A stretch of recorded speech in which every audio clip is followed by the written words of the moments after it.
Hello, everyone. Let's see if we're online yet. Okay. So, hello, everyone. I'm going to talk about this topic of Jordan Peterson and Paul VanderKlay talking past one another in the context of science versus religion. But before I do that, I want to just finish up on the topic we were talking about yesterday, which was about the issue of how you overcome a neurosis. And if you come online, please say something, say hello in the chat, so I know that everything is happening. So welcome. What I was saying was that I want to begin by finishing up on the topic of neurosis and how it's overcome. It's normally not cured per se, but rather outgrown. And there was one other point about that, which Dr. Jung expressed a little later in the passage that I was reading yesterday. So I want to share that with you. And let's see. That can be found here. And I'll just read it to you.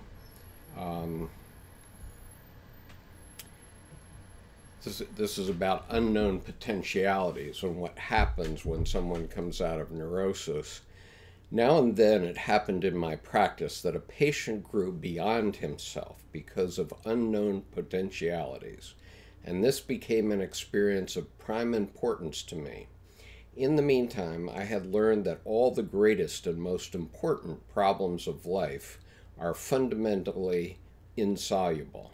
They must be so, for they express the necessary polarity inherent in every self-regulating system. They can never be solved, but only outgrown. I therefore asked myself whether this outgrowing, this possibility of further psychic development, was not the normal thing, and whether getting stuck in a conflict was pathological. The fundamentally insoluble problems are those that I've put up on the screen: relationships, family, sex, money, death, and society, which we could say taxes. You can't expect to escape death and taxes. These are the basic problems of life that no one can ever solve, according to James Hillman, whose book I was listening to on Audible this morning. Okay, carrying on with Dr. Jung, then, everyone must possess that higher level, at least in embryonic form, and must, under favorable circumstances, be able to develop this potentiality. When I examine the course of development in patients who quietly and as if unconsciously outgrew themselves, I saw that their fates had something in common. The new thing came to them from obscure possibilities, either outside or inside themselves. They accepted it and grew with its help. In no case was it conjured into existence intentionally or by conscious willing, but rather seemed to be borne along on the stream of time. And just add that these quotes from Dr. Jung came from his commentary on The Secret of the Golden Flower in Alchemical Studies. This was the part of the Taoist text that was presented to him by Richard Wilhelm. And Dr. Jung later in this text compares this to the Taoist concept of wu wei, just let things happen. That may be difficult for everyone, but nonetheless, that's what he had to say. Let me see if we have any. We have some people. Hi, Miles. Thank you for saying hello. If you have any comments on that past section, I'd be happy to speak to them now. And otherwise, I have a special treat for you. I think I do anyway. Okay, so I'm going to go into this topic. Jordan Peterson is talking right past Paul VanderKlay, psychology versus religion. And what I'd like to do in order to explicate this is I'm going to play a very short video that Paul put online this morning or late last night. And in this video, let's see, okay, here it is. In this video, he raised the issue that is a central issue between psychology and religion. So let me go ahead and play the 3.5 minutes, and then I'll talk to you about my response to it. If you are not hearing this, please let me know in the thing chat. That was just released by Peterson today on the Rubin Report. I've never even watched the show, but just catching this quote, and I want to line it with a C.S. Lewis quote. Just a second here, starting at minute 12. Trying to diagnose the level at which the discussion should be taking place. And I think the reason that this is a tumultuous time is because it actually is a time for discussion of first principles. And it's that, and yes, first principles are virtually at the level of theology, right? And you very seldom hear Peterson use that word, and for reasons he explains a little bit earlier in the conversation. Because first principles are the things that you assume and then move forward. It's like, well, what should we assume? Well, the dignity of the human soul. Let's start with that. You can't treat yourself properly without assuming that. You can't have a relationship with another person. You can't stabilize your family. You can't have a functional society. So what does it mean for this human soul to have dignity? Well, the part of the idea is that you're participating in creation itself, and you do that with your actions and your language. And you get to decide whether you're tilting the world a bit more towards heaven or a bit more towards hell. And that's actually what you're doing. So that's a place where the literal and the metaphorical truth come together. And people are they're terrified of that idea, as they should be, because it's a massive responsibility. It's a massive realization of responsibility to understand that all the decisions that you make during the day are decisions between hell and heaven, essentially. But I think there is no truer way of saying that. So now, I could not hear that, and again, not think back to a section in Mere Christianity. This is from Mere Christianity, C.S. Lewis. And that leads on to my second point. People often think of Christian morality as a kind of bargain in which God says, if you keep a lot of rules, I'll reward you, and if you don't, I'll do the other thing. I do not think that is the best way of looking at it. I would rather say that every time you make a choice, you are turning a central part of you, that part of you that chooses, into something a little different from what it was before, and taking your life as a whole with all your innumerable choices all your life long, as you are slowly turning the central thing either into a heavenly creature or into a hellish creature, either into a creature that is in harmony with God or with harmony and with other creatures and with itself, or else that which is in a state of war and hatred with God and its fellow creatures and with itself. To be the one kind of creature is heaven, that is, it is joy and peace and knowledge and power. To be the other means madness, horror, idiocy, rage, impotence, and eternal loneliness. Each of us at each moment is progressing to the one state or the other. Mere Christianity, page 92, and C.S. Lewis penned that probably in the 40s during his lectures, during his radio talks during the Second World War on BBC Radio. Now, I'm not saying that both of these men are saying exactly the same thing, but I think it is instructive if you dive down deep into both men and find out where they're located in history, where they're located in terms of their metaphysical maps, and listen to those two sections. You can get a window into how they are saying, in what ways what they are saying, which sounds exactly the same thing, is very similar, and what ways it's different. And it's kind of in that sense that you can begin to understand why Peterson and Lewis are such good conversation partners. Just wanted to make this, just point out that little thing. The beginning of that Rubin video, Peterson's talking metaphysics quite a bit more than I've heard him in most things. So it's going to be interesting once I get a chance to hear the whole thing, but I've got too much work to do right now that I can't do it right now, so it's just a quickie. I just caught a quick quote from... Okay, so let me get that off the screen. Let's see. Miles says, Skip, would you be feeling not doing your Jung dialogues as to only being on the beach in the Caribbean for the rest of your life? Well, I think I would get very bored on the beach. And did I consciously decide to learn and share C.G. Jung? Well, it was a stepwise process, which, let me talk about that at the end of this video. I'll talk about my path to coming to Jung. But first, while this video is fresh in our minds, I'd very much like to share my observations that I put in comments under Paul's video. And so let me just read this for the benefit of people that may only be listening to this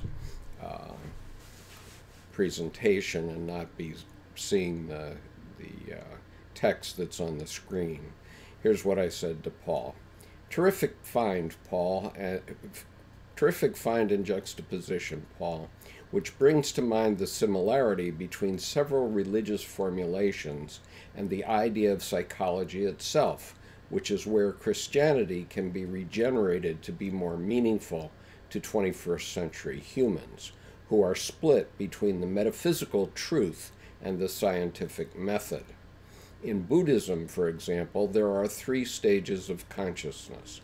The first stage, the man of little intellect stage, corresponds to C.S. Lewis's bargain and reward stage, which corresponds to Jewish and Christian tradition of Moses presenting the 10 Commandments. It corresponds to the Buddhist idea of karma, which is the Buddhist and Hindu word for what goes around comes around. This is the cause and effect way of controlling society. In the second stage, the man of ordinary intellect corresponds to your discussion of Dr. Peterson and C.S. Lewis, where the duality of life, in which Dr. Jung's term, the opposites, is found. And one selects the good while rejecting the evil, with the results you describe metaphysically and Dr. Peterson describes metaphorically. These decisions emerge both from the ego and the unconscious.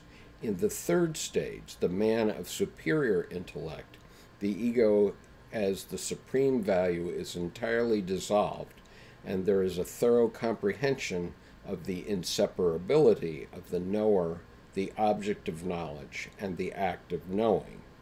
These insights are from Dr. Esther Harding's book, Psychic Energy, Its Source and Transformation, page 26. Dr. Harding was a first-generation follower of Dr. Jung's approach, and I might add, she and Dr. Edward Edinger founded the C.G. Jung Foundation in New York City. It seems in this clip you are somewhat hopeful that Dr. Peterson might have a scintilla of metaphysical theology in his bones.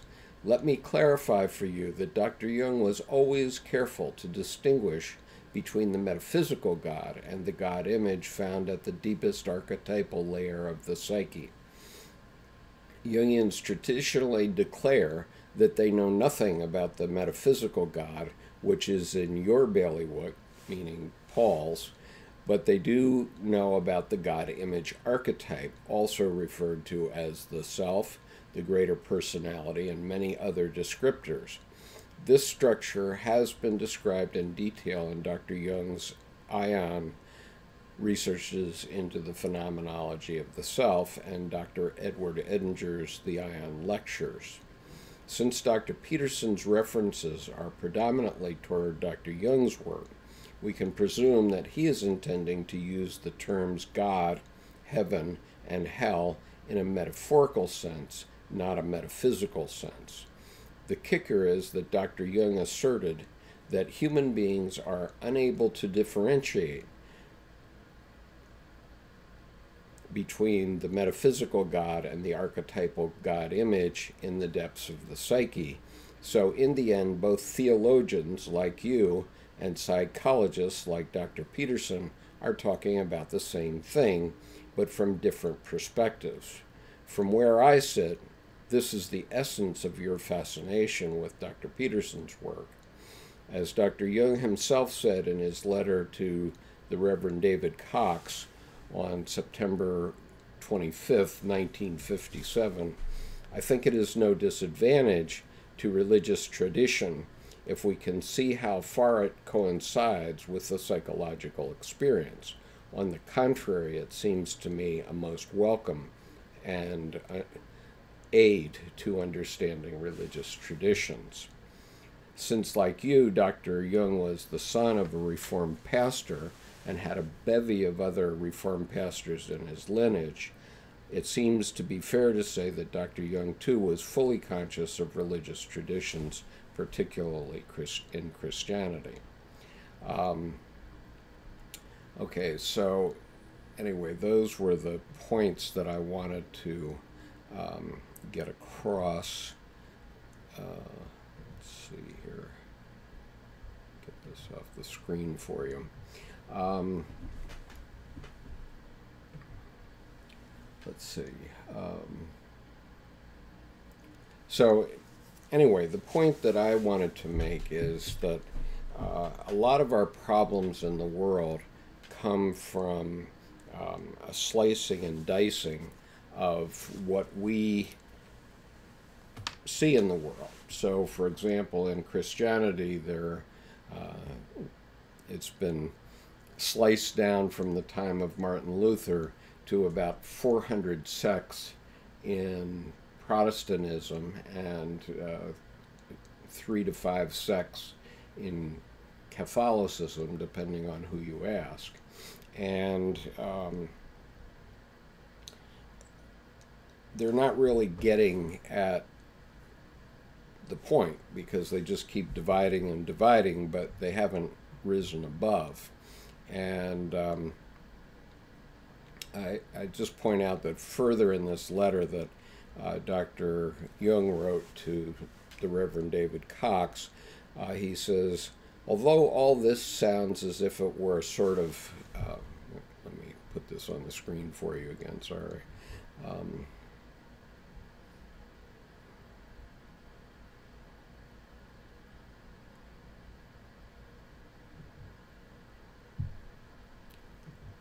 Right, he says, although all this sounds as if it were a sort of theological speculation, it is in reality modern man's perplexity expressed in symbolic terms. It is the problem I so often had to deal with in treating the neuroses of intelligent patients. It can be expressed in a more scientific, psychological language. For instance, instead of using the term God, you say unconscious. Instead of Christ, self. Instead of incarnation, integration of the unconscious. Instead of salvation or redemption, individuation. Instead of crucifixion or sacrifice on the cross, realization of the 4 functions or wholeness. Correct that. Okay.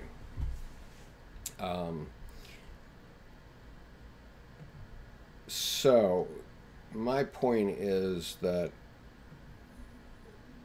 we keep arguing that one another is wrong in our religions, one way or another, and yet religions, by and large, contain the same material, no matter where you look, and this includes in Islam and the Quran, where I have some familiarity, and so this distinction between metaphysics and metaphor is, yes, it's a distinction, but if we take Dr. Jung's position, it's a distinction without a difference, as we lawyers like to say. And then Miles says, I think metaphysics is important, but what about the metapsychic, I'm sorry. We are psychic and in search of the metaphysic, the consciousness behind our consciousness. Yes, arguably that's true, but I would argue also that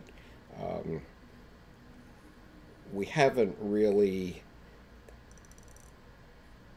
been able to distinguish the two. I think this is Dr. Jung's point, and maybe there is no difference between the two. This isn't to say that there isn't a metaphysics,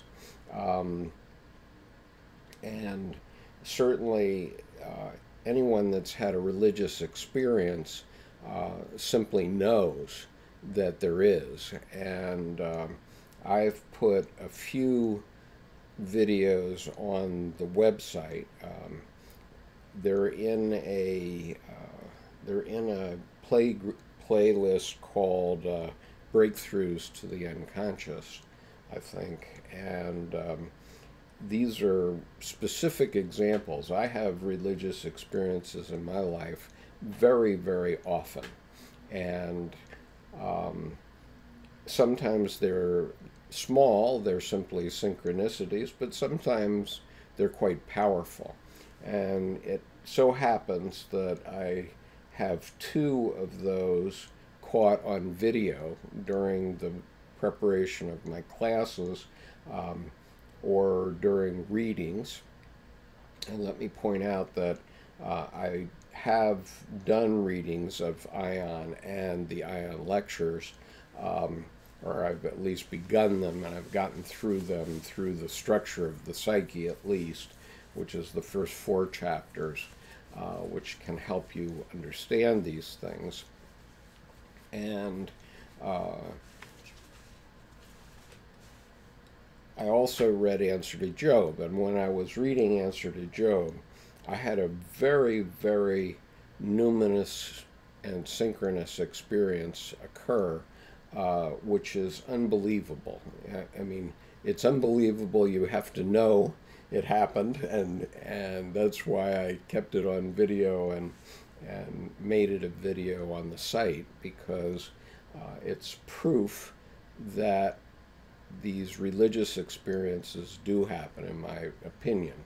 And you have to watch that video from the very beginning, the first sentence, and then watch what happens after 2 minutes and 9 seconds into my reading of Answer to Job, paragraph 746, and then precisely between paragraph 746 and 747, which is a very important fact, something happens. I'm not going to say what on this video, but you can find this video. It's called Synchronous and Numinous Experience Caught on Video and Integrated with Meaning. And then at 4:55 of that video, you start to see my unconscious breaking through on me. And then I explain why it was such a numinous experience for me. And about 6:35, there's another part where I'm discussing the movie Witness and how it relates to everything that had just happened in the previous 5 minutes. So it's a very powerful video.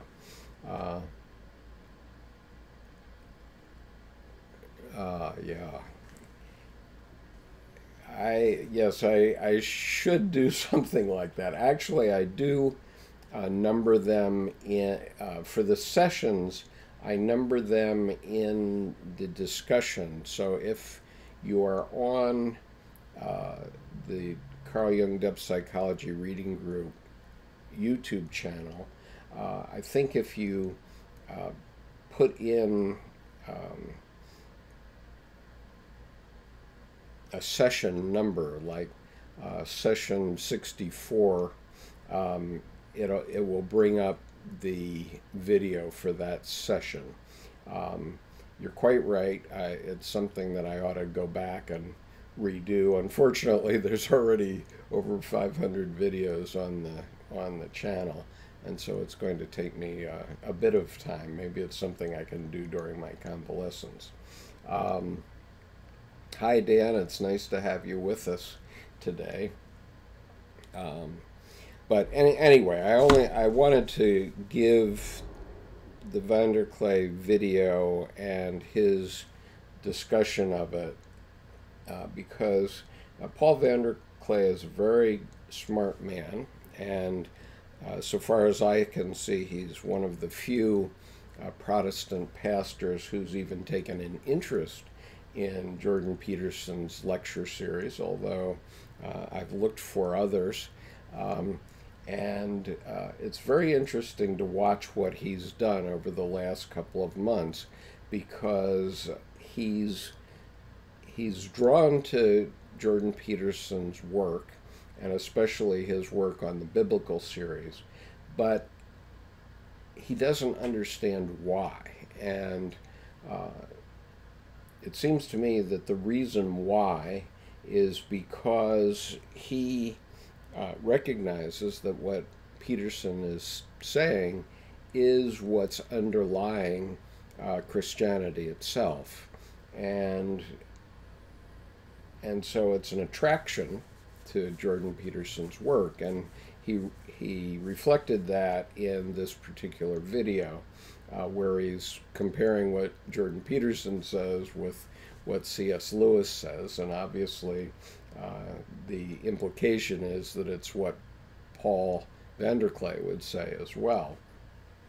And it's great as far as it goes, but we need to be able to rise above these dualities in order to live in a world at peace with other parts of our species, in my opinion, anyway. So anyway, it was an interesting video this morning. Now, Miles asked me to talk briefly about my experience and how I came to Jung. Well, there's some very serious Jungian reasons for that over time. But in 1987, I was teaching finance at the University of Maryland Graduate School, University College in College Park, Maryland. And one of my fellow teachers was a beautiful woman, PhD, with long, light brown hair. So she matched my particular Anima image, because in my lifetime, I've always had near me a drawing of my mother from when she was 18 years old, where she had long, dark or brown hair. And so every time my Anima says, "Oh, this is the woman for you," it's always because of that image of the Anima that came from my mother, I'm sure. But anyway, this young woman was a psychologist, and she was at lunch one day. She asked me if I knew anything about the Myers-Briggs type indicator, and I said no. And so she started to explain it to me, and I was very dense. It took her 2 weeks at lunch, 10 different days, before I started to understand what she was talking about. I couldn't say that I grokked it at that time, but I certainly started to understand what she was saying. And so then I bought several books on the topic, including a book called People Types and Tiger Stripes, which helps you understand the personality types. And then I realized that in my Marine Corps Reserve experience, I was having regular trainings on the MBTI specifically. And I actually had a one-day training. Now, mind you, I was a reserve officer, and so I was only on active duty for 2 weeks, 10 business days a year. And in 4 senior level colleges that I attended, one day was devoted entirely to the Myers-Briggs, and that included the Marine Corps Command and Staff School, the Naval War College, the National War College, and the Industrial College of the Armed Forces. In every school, they taught the Myers-Briggs, and part of the reason was that they want senior officers to understand how to put together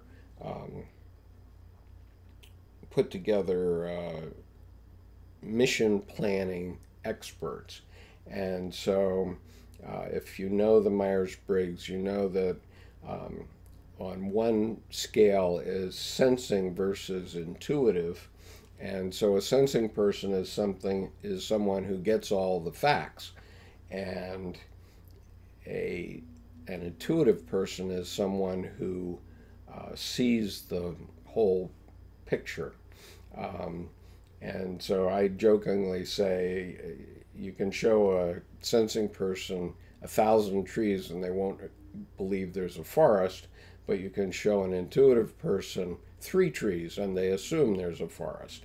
And so that's that level. And so in mission planning, you always want the people who are good at getting all the facts to get all the facts for you, and then the intuitive person can see what the implications of those facts are. And then the thinking person will tell you what steps you should take in your planning process for your specific mission. And the feeling person will tell you what will the implications be for society if you carry out this mission. And so it's all very important. And so let me just see here.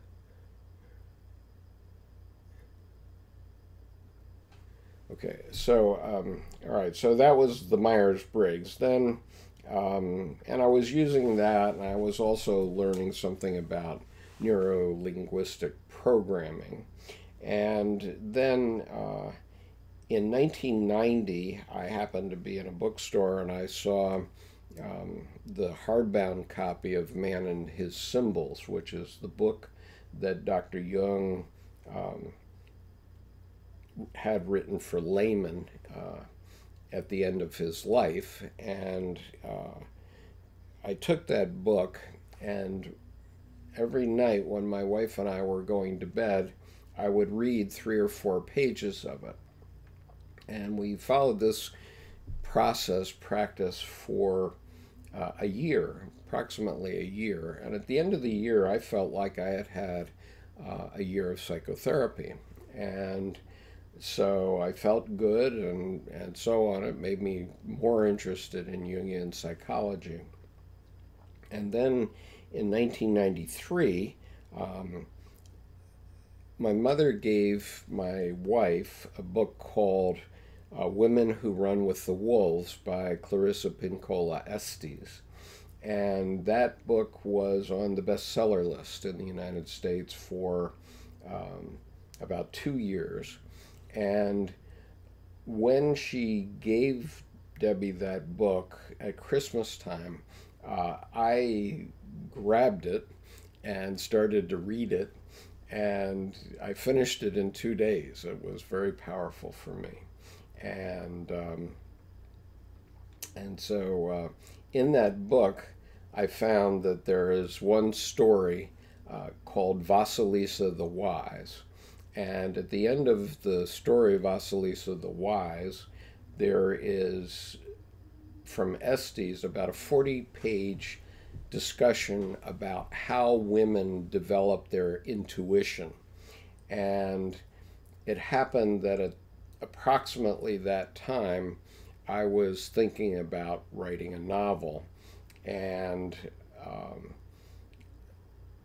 at the end of Gulf War I, I was quite angry that President Bush insisted on having this war parade for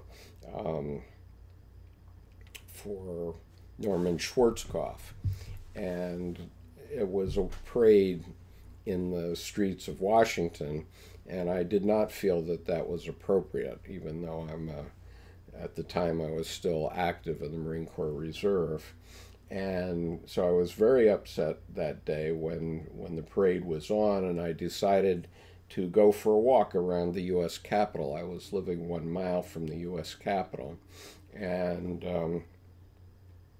during my walk, I was trying to decide, and I was in my midlife crisis at that point, I was trying to decide what I wanted to be when I grew up. And I decided I'd really like to be a writer. And then I realized that I'd been a writer my whole career as a lawyer and in business, so I'd been always writing for other people. And so I decided, okay, I'll write a novel. And I had heard Michael Crichton on NPR one day talking about writing Jurassic Park.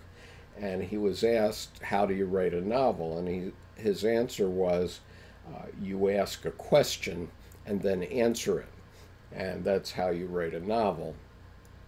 And so I had had a long experience in Japan. And as a matter of fact,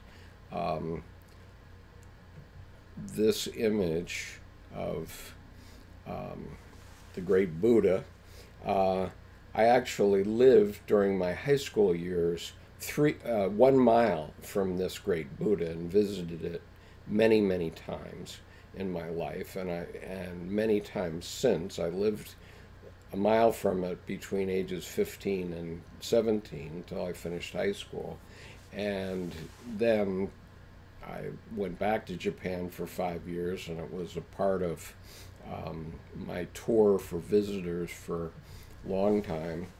And then I visited Japan many other times since then, and almost every time I go to Japan, I make a pilgrimage to the great Buddha. And in the old days, I didn't understand it. I would look at this statue and I'd say, what's this guy doing? I mean, what does this mean? But then in about 1994, my wife started to become a very active Tibetan Buddhist, and subsequently she did a 3-year retreat, which amounts to divinity school. She did it at home in a home version of the 3-year retreat, which took her 7 years. So at this point, she's one of the leading teachers in the Washington, D.C. Sangha of a Buddhist group called Rigpa. But in any case, she had decided to do that, and I was thinking about Japan, and I remembered that in 1962, we had a Japanese housekeeper, and she was about, I'd say, 6 or 7 years older than me. I was 15 at that point, and she might have been 22 or so. And one day I asked my father, why is Michiko here? And he said, well, Japanese farm girls come to Tokyo to earn their dowry. Well, that statement always worked on me unconsciously for many, many years. And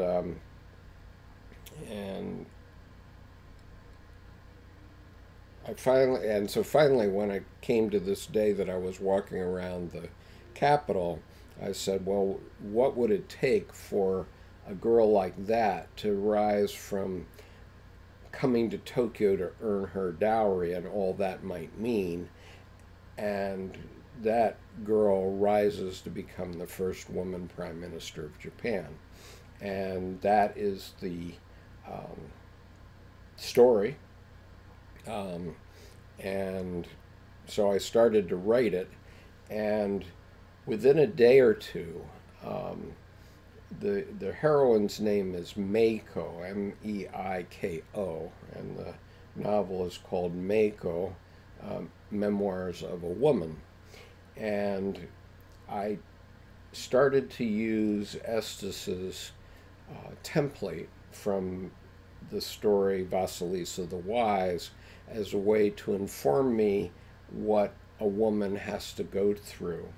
And so I used that as a kind of roadmap for putting my own Japanese patina on that psychological development. And within a couple of days, I literally had a psychogenic entity start to wake me up every morning at 6 a.m. And Meiko would come to my bed, shake me, and wake me up, and make me go to my desk, and I would keep my computer down very low, and I would put my hands on the keyboard, and the novel just wrote itself. It just came out. So at the time, I didn't know what was happening to me. I thought I was just writing a novel, and maybe this was how creativity comes out of novelists, and the creativity that novelists who have writer's block can't get back to. That's what I was thinking at the time. And but the novel includes a number of passages which are rather, shall I say, erotic, to say the least, and some would say pornographic. I'm not trying to sell you this novel, by the way. If you're a member of our Dropbox, it's available to you for free. But go into it with caveat emptor, because it does have these erotic passages.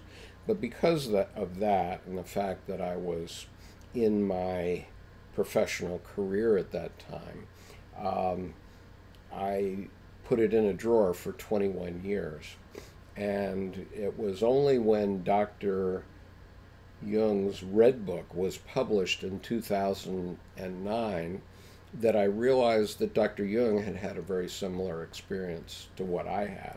I mean, the patina of it was entirely different, but the psychogenic entities that he communicated with during his Red Book visualizations were very much like what I had experienced. And so that sort of clinched it for me. And meanwhile, I had been reading more and more books about Jung. At that time, I thought that the collected works were really about clinical psychology, a business I didn't want to go in, so I hadn't read them. But by 2005, I had gotten to the point where I wanted to start reading these books, and Dr. Jung was becoming much more popular. And for example, on Facebook, there's a page called Carl Jung Depth Psychology. It's run by a man named Louis LaFontaine, and Louis has been running that page since 2004 or 5. When I joined that page, it had about 4,000 members, and last time I checked, which was some months ago now, it was at 60,000 members. And so Dr. Jung's work is becoming much more popular around the world in lay groups. But the analysts weren't really saying too much about what Jung was really about, other than what he was about in the clinic as a psychiatrist. And I had to study in order to realize that he really was about religion and the religious experience. That was one of the main thrusts. And he was also about society and things like, what brought on Nazi Germany from a psychological point of view, and many things about politics, really. But the Jungian analysts and the Jungian societies, the C.G. Jung Foundation, don't really go out of their way to tell you anything about that. And so I read more and more, and I started to understand that they're never going to. And the reason is that the Jungian analysts have a profession that they're protecting. And if they started to talk about Dr. Jung's findings with respect to religion, they might be under attack from theologians. So I think by sort of a conspiracy of omission, nobody brings religion up. You don't really hear about the religious aspects of Dr. Jung's oeuvre or the collective unconscious aspects of it when you go to, the local lecture. The biggest exception to that was Edward Edinger, who was a second generation Jungian. He was a student of Esther Harding, who I mentioned earlier in this video. And Edinger and Harding founded the C.G. Jung Institute in New York.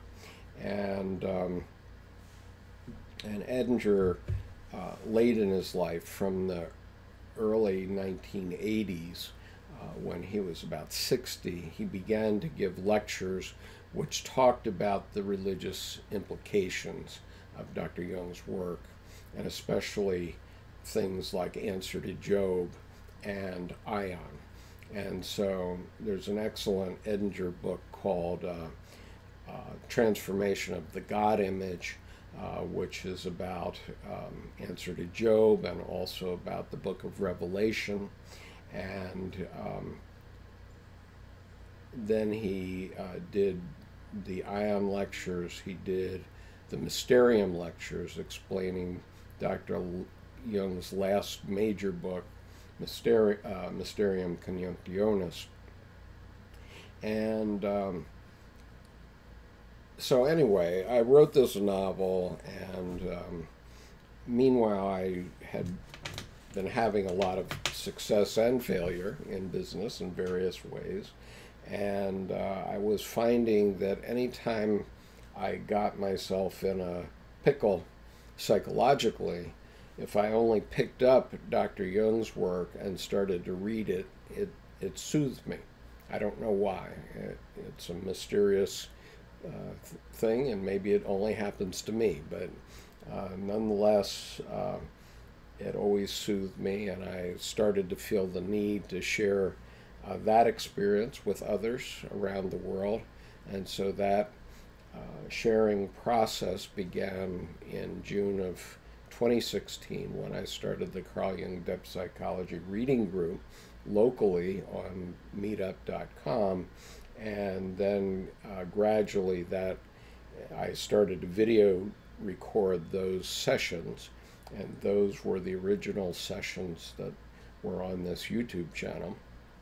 And then gradually that has expanded to these live broadcasts, which have been incredibly popular. I mean, I only started about 3 weeks ago doing these, less than 3 weeks, 2.5 weeks, I guess. And 5 of these videos of these sessions have become 5 of the top 10 most popular videos on the site, and so it gave me courage to start to do more of it. in a live format to give others outside of the Annapolis area the opportunity to interact and ask questions.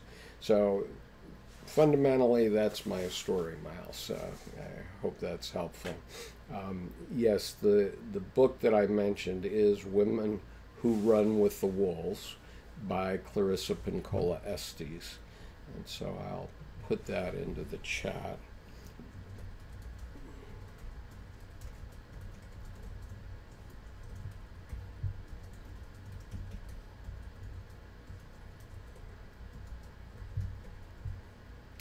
Dr. Estes is a Jungian analyst in Colorado, and she's still active as far as I know. Did Jung write a lot about the male-female dynamic or relationship? Yes, certainly he did, and it spread throughout his work, but it's particularly taken up in Chapter 3 of Ion. So if you don't have Ion handy, you can go to the YouTube channel, and on the YouTube channel, on the homepage of the YouTube channel, you'll find a playlist for Ion, and there I have literally read Ion and Dr. Edinger's interpretation of Ion in that playlist, and you can find that. It's Chapter 3 of Ion. It's called The Syzygy, and it is about the Anima and the Animus. And the significance of that is that the Syzygy is a pair of opposites that are yoked together like the yin-yang symbol of Chinese psychology. And so we all have the Anima and the Animus within us. Men tend to be driven by the Anima and women by the Animus. And so for men, among other things, Anima tells you, wow, that's the perfect woman for me. The only problem is you marry such a woman, and after the honeymoon period, you realize that she isn't quite as perfect as your Anima thought she was, and your Anima starts to look for another one, and that's where we get in trouble in our marriages. And for women, it's the opposite. And so women see men and say, wow, he's the one for me, whatever it is. And that's the Animus operating. And I'm talking about heterosexual men and women, but of course there are many shades of gray in there.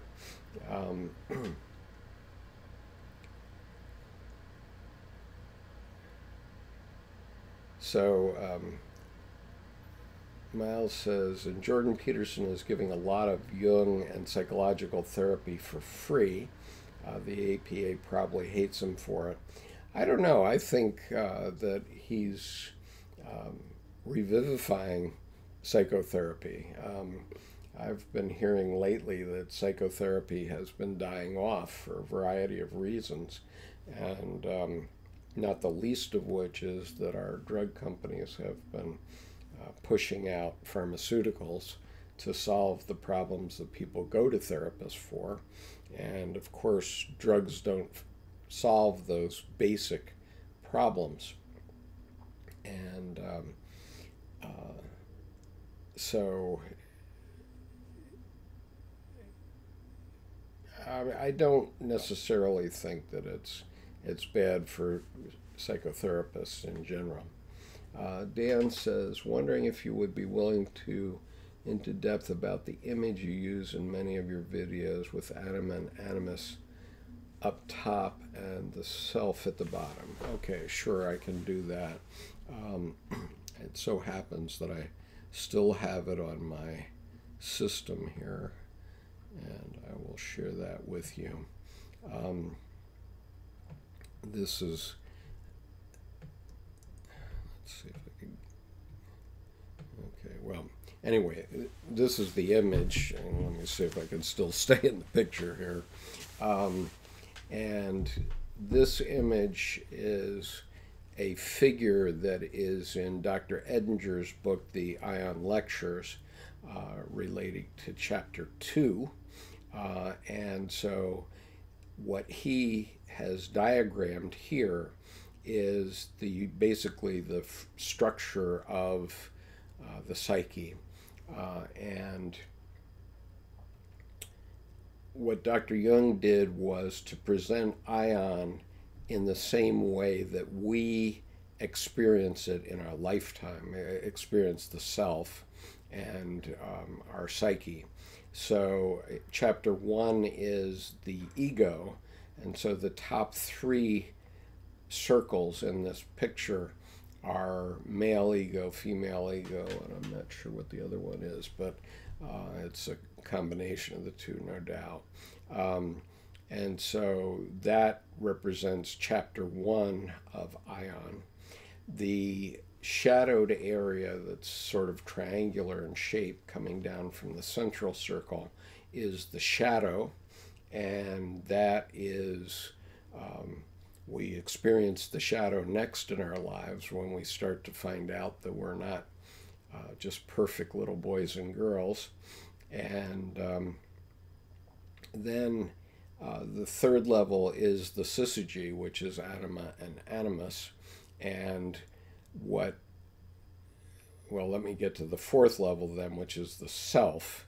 And what Dr. Jung and Edinger are saying is that the self is the deepest and most comprehensive archetype in the human psyche. It's in every human being from the beginning.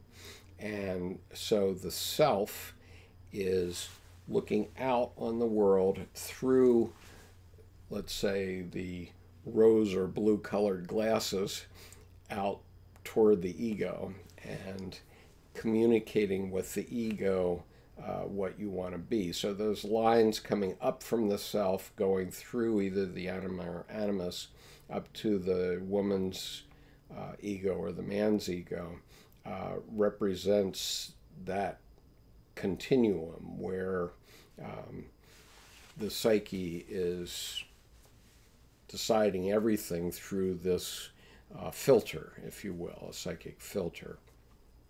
And so that's chapters 1 through 4 of Ion in the simplest possible terms. I hope that's helpful.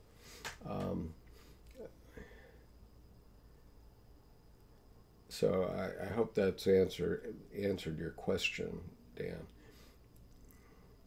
Okay, the syzygy, I mean, you really need to read these 2 chapters, Dr. Jung's chapter and Dr. Edinger's chapter, and I think that you'll understand it better. But the basic idea of a syzygy is the yin-yang symbol, if you think of that. And I had it on here, but I've taken it off, so I can't show it to you right now. But it's basically any pair of opposites are bound together, and they're inescapable. And so earlier in this discussion, we were talking about the insoluble problems of life. They're here on this. Let's see if I can get them in front of me.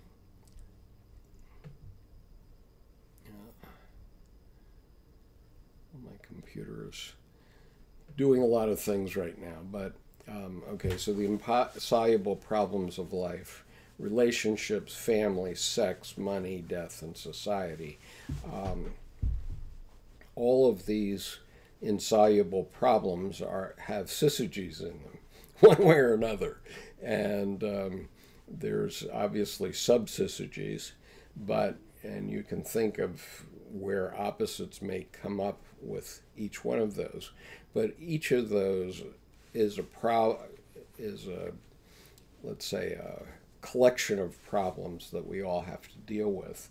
And just because we've decided on the black or the white side of the yin-yang symbol on any of these fundamental issues, doesn't mean it goes away. It's yoked.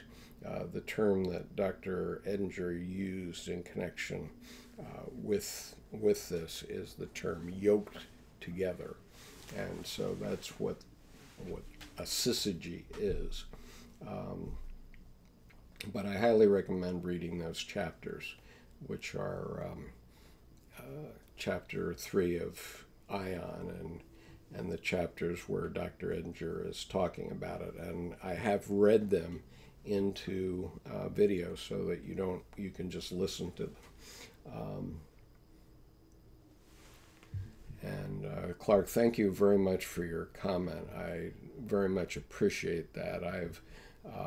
Obviously there's all kinds of issues in terms of, Clark said, thank you so much for the efforts you have made to release this work to the public. I have been very concerned for a very long time that Dr. Jung's work was being held in a silo, and it wasn't getting out to the public. And I ultimately became furious with some of the local Jungian societies because they basically just want to do, they basically see themselves as intake organizations for the local Jungian analysts, and so they don't want to raise controversy. And Dr. Jung was all about controversy. He was in controversy between theologians and psychologists all of his life. So, but I understand that Jungian analysts have a profession to protect, and also if you do analysis for 7 or 8 hours a day, it's really a busman's holiday to do more of it. And so it really takes someone like me, and there are a few others around that I know of, who do talk about dream work and so on. Jean Raffa, Jeanraffa, Jean Raffa, you can find her on WordPress. And Jean has done a long series of writings on archetype Jungian work and dream work, and her books are excellent, especially the last book, which is called Healing the Sacred Divide. I'll just put that on the chat here for you.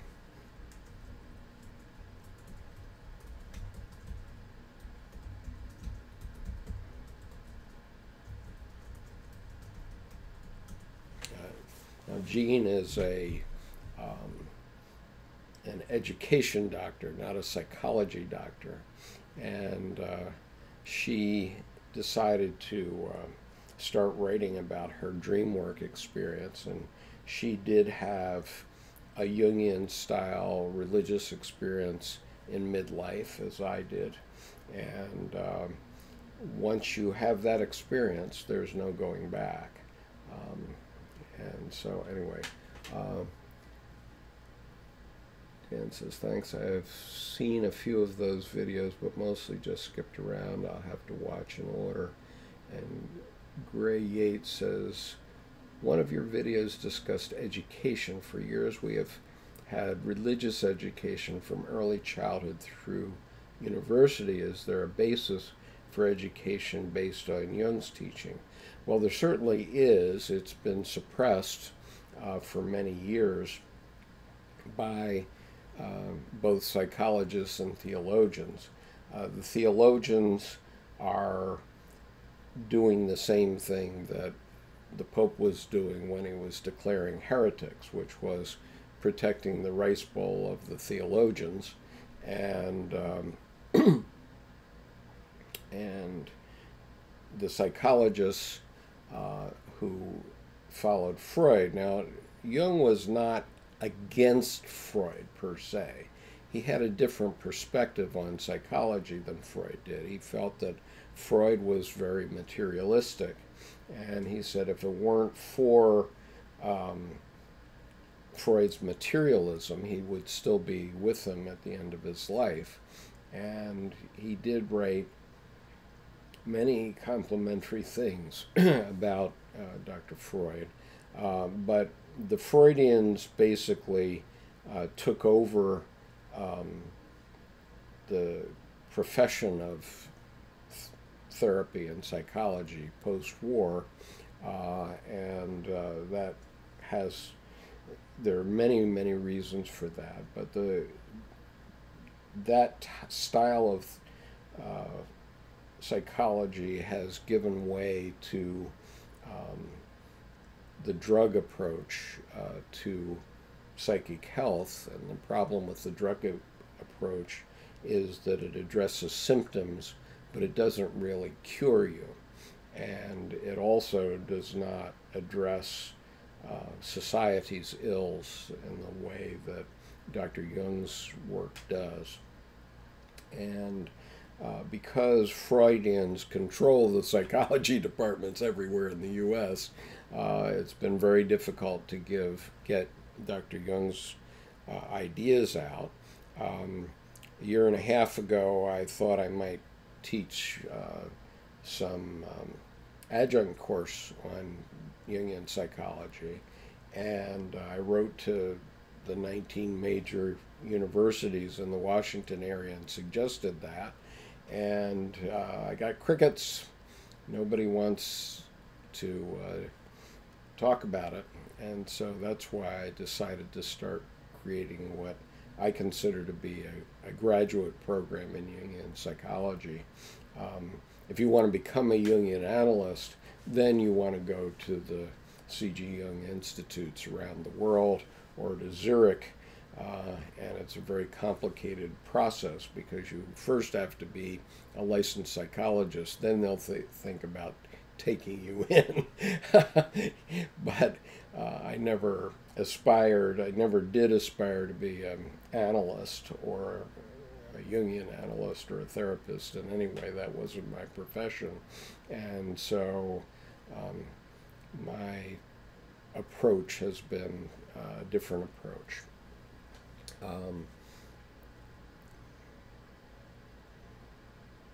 So a final answer to your point, Gray, is that there is some Jungian teaching around. Pacifica Graduate Institute does teach Jungian psychology, and there are a few others. I think the State University of New York at Saybrook also teaches it, and of course the Jung Institutes teach it, and they are all over the country now, in New York and Houston, in LA, in San Francisco, in Chicago, various places like that. But their main focus is teaching for people who want to become analysts. And then there are Jung Institute or Jung societies, people that are interested in Jungian psychology everywhere.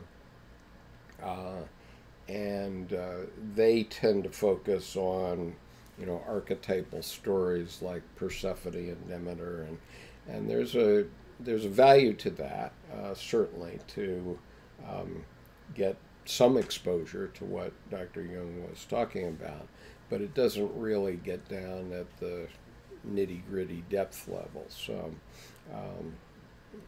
as I said, those societies are mainly intakes for the local Jungian analysts.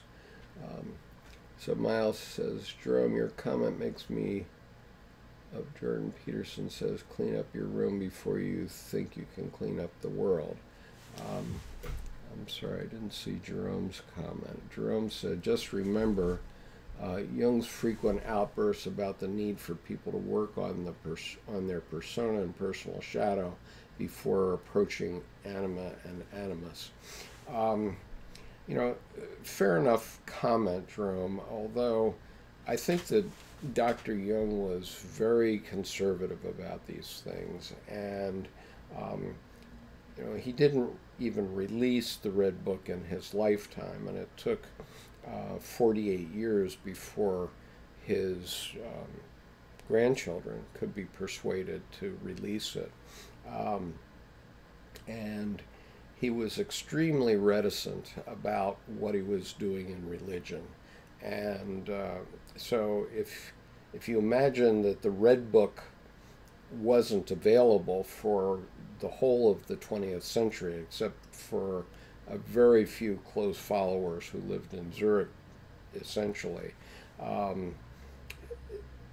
then it was hard to see. And when he wrote both Answer to Job and Ion, he did it in a metaphorical way largely. He didn't go out of his way to explain it to the average layman.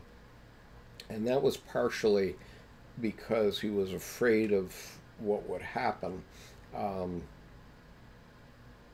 if he spelled it out step by step, as I'm trying to do, and as Dr. Edinger tried to do in the second half of the 20th century. And Edinger didn't have access to the Red Book either. But, you know, can we be any worse off in the postmodern era? I think we're pretty bad off right now, and by and large, and this is across the world, and it's in not only the psyches of people, but the psyches of nations.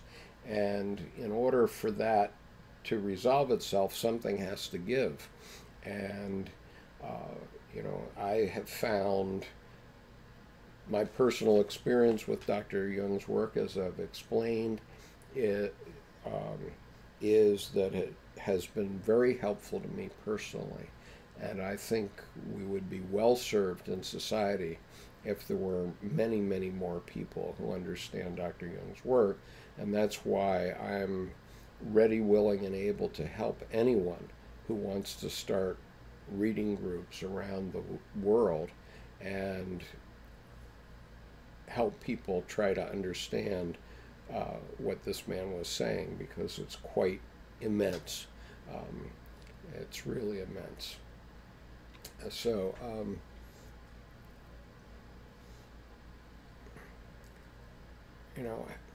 and so fair enough, Miles. Have I cleaned up my room? Well, not perfectly, but then I have a personal rule, which is never trust anyone with a clean desk. And my reason for that attitude is that if someone has a clean desk in a professional career, it means that they can't differentiate between what's important and what's trivial, and they're treating triviality in the same at the same level as what's important. And in my life, I tend to focus on the important things, and I always think of the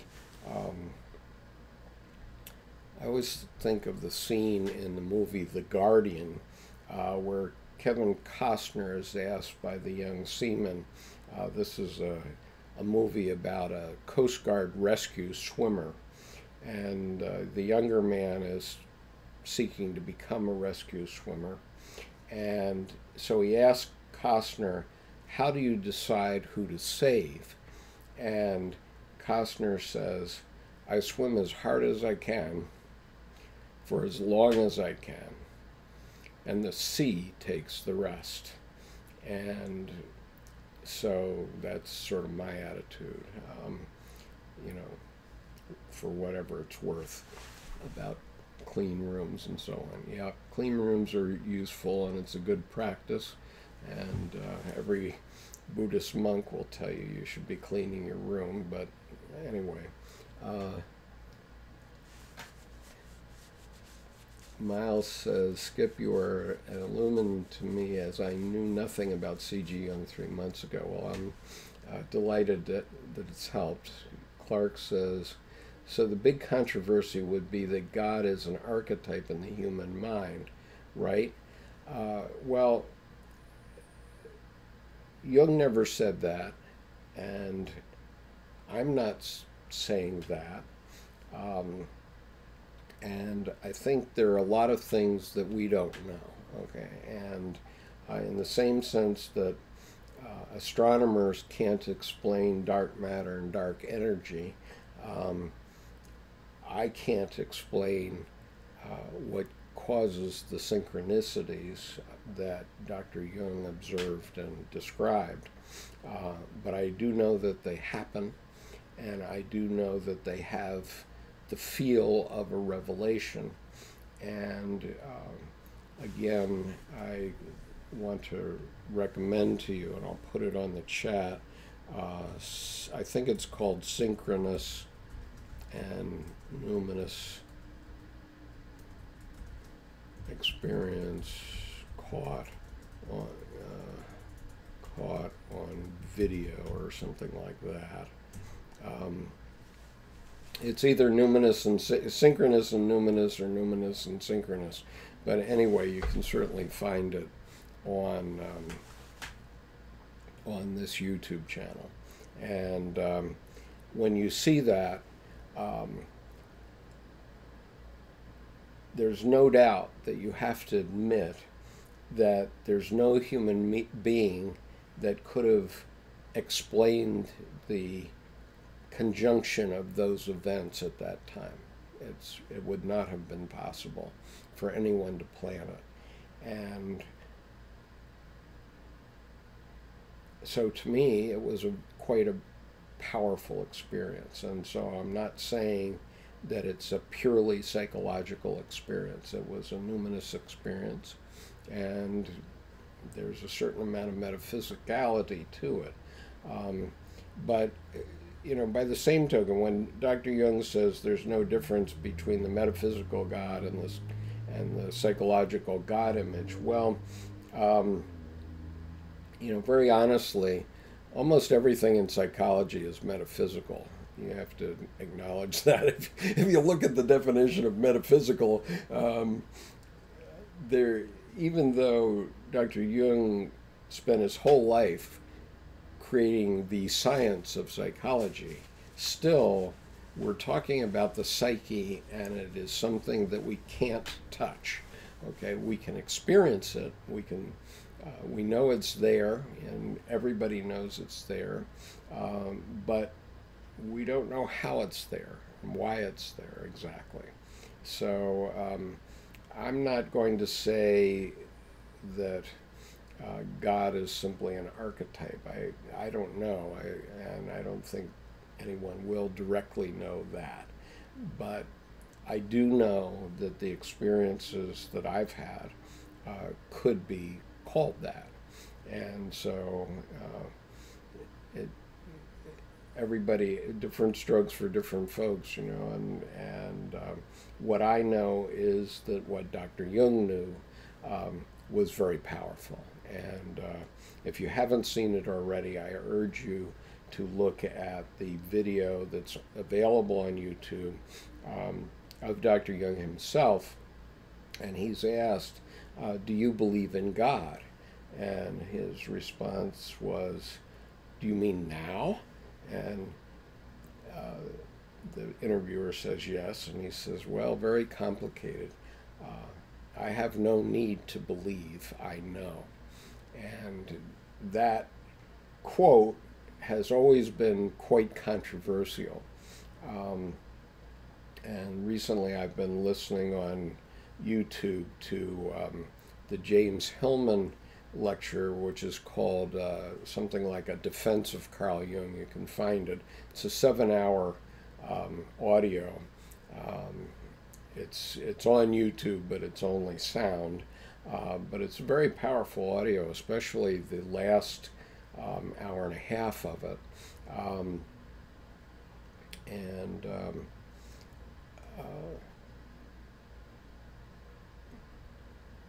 I forget what I was going to say there, but anyway, the Jung, when Jung made that statement to me via the YouTube video, I had an epiphany, and that epiphany was, I know.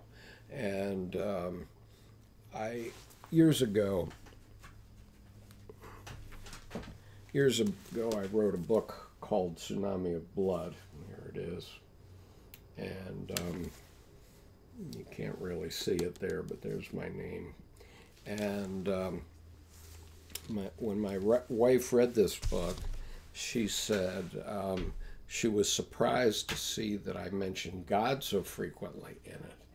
And that was partially because of the fact that we never went to church. We've never gone to church in our whole time together, which is over 30 years now. And we do sometimes go to Buddhist events together, and sometimes we go to church as a concession to my mother-in-law to go to Christmas Eve session or something like that. But she was surprised to see how often I mention God. And I think it's like that. It's like Dr. Jung, because I know in my heart something is there. And it's what I call God. My experience, Dr. Jung had another quote, which I'll have to pull out for another session, but basically he said God is what he calls all things that interrupt his daily life for better or for worse, that interrupt his plans. So he calls that an act of God. And so anyway, for whatever it's worth. I'm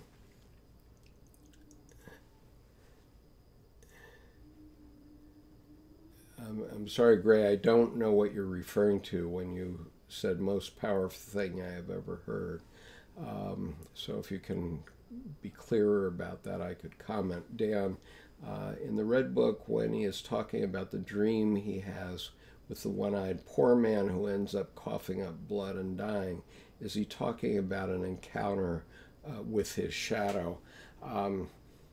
Honestly, I don't specifically remember that incident, so I would be talking off at the top of my head to respond.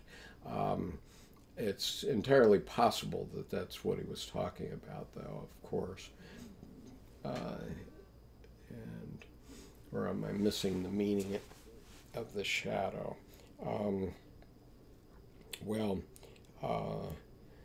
The shadow is a quite complicated area because it's part of all the syzygies that are in your psyche, and everything that's conscious is not necessarily in the shadow, is not shadow,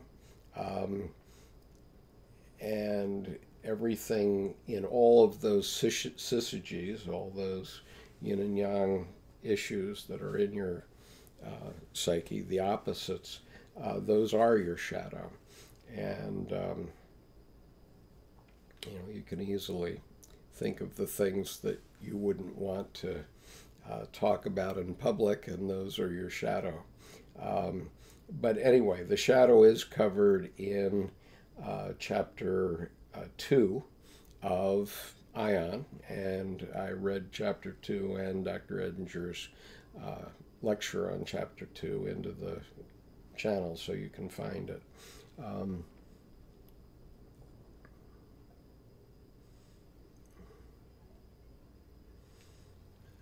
Yeah, Dr. Jung, Gray, let's see, let me go back. Oh, I see, yes. I agree with you. That's one of the most powerful things I ever heard also. And obviously it was very powerful. I remember what I wanted to say about Hillman's lecture now, because in that lecture he was speaking primarily to Jungian analysts, many of them, and he was giving them, the next generation, the defenses of Dr. Jung. He was reading them out. And one of the big things that they discussed in that lecture, which is about an hour and 50 minutes into that lecture, which is James Hillman in defense of Carl Jung. I think you can just put it onto YouTube in the search and you'll find it right away.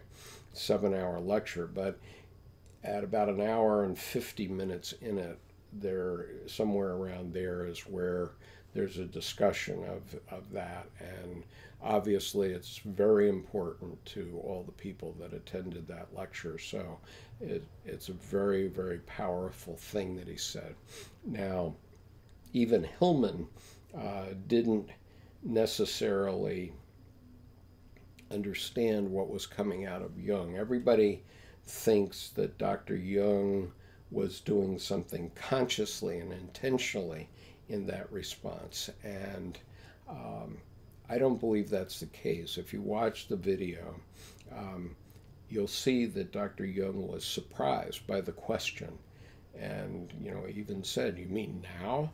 And I think what happened was that his psyche dropped through to his self at that moment, and it was his self, not his ego, that responded. And that's the way I see it and believe it. I believe my interpretation of the video, but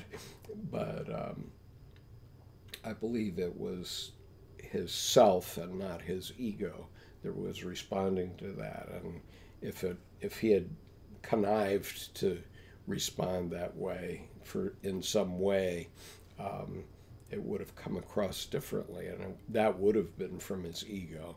But my interpretation of that particular response was that it came directly from his self. So anyway, okay. So we've been online here for an hour and a half. I hope it's been useful. I will think toward doing another session like this on Monday at 1:30 Eastern Standard Time.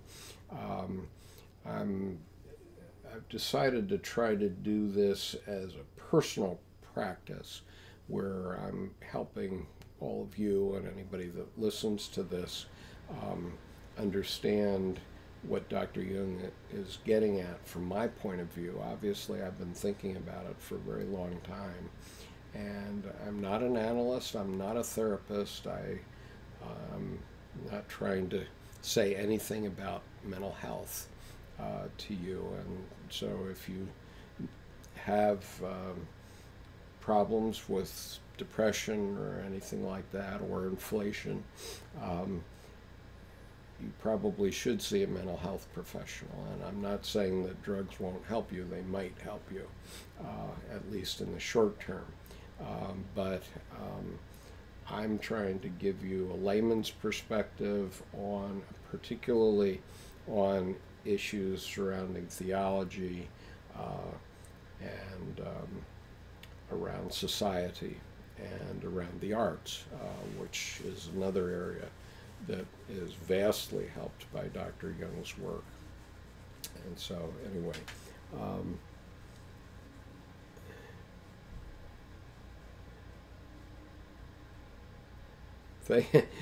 Dan says that video when he said he knew God is what single-handedly turned me on to Jung. Absolutely, there's a lot of good reason for that. And if you watch my two numinous videos, you will see the types of religious experiences that I've experienced throughout my life.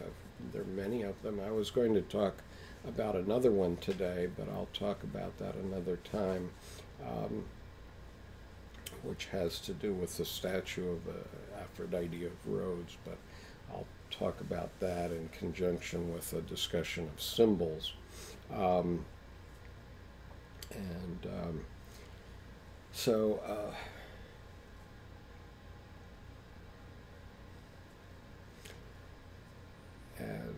Miles says, yes, Dan, and Christians need to understand others can know God their way. Absolutely true. But also, I think it's very important to remember what Dr. Jung said, which was that I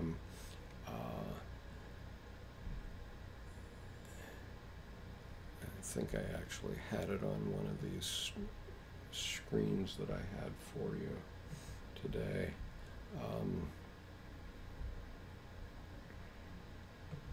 just see if I have it here.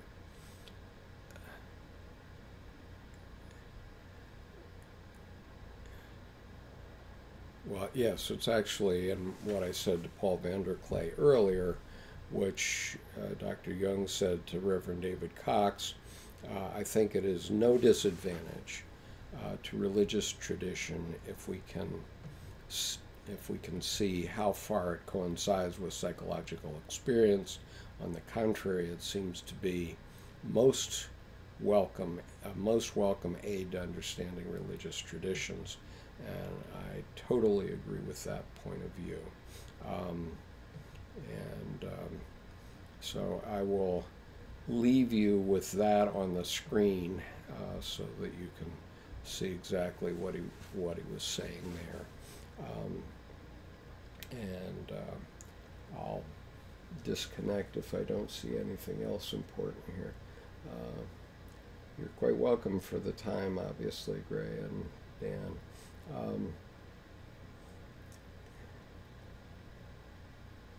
Yeah. Okay, so I'm going to sign off now, and I'll do my best to be back online on Monday at 1:30. Thank you very much for paying attention. Bye.